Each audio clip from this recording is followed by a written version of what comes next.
በሄድኩበት ሁሉ ገደል የሚያክል እክል ሲያነቅፈኝ ልፈጠፈጥ ስደርስ ክንፎቹን ዘርግቶ ማን ነበር ያቀፈኝ? ከሰው እንደራቀ እንደ ምስኪን መናኝ ብቻዬን ስቸገር አለውልህ ብሎ ማን ነበር ያጽናናኝ?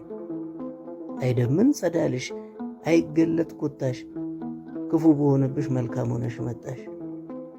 አትፈርጅ እንደ ንጉሥ ከቆምሽበት መንበር ልጅሽን ብትሆኚ ምን ይውጠኝ ነበር? የልመናሽ እንባ ምንጭ ያረሰርሳል ሙት ነፍስን ያድሳል። ዙሪያው ጫፍ ባይኖረው የበደሌ ጥምጥም ከምልጃሽ አይበልጥም። ጀርባሽ አይታክተው የድኩም ሰው ቀንበር እናቴ ባትሆኚ ምን ይውጠኝ ነበር?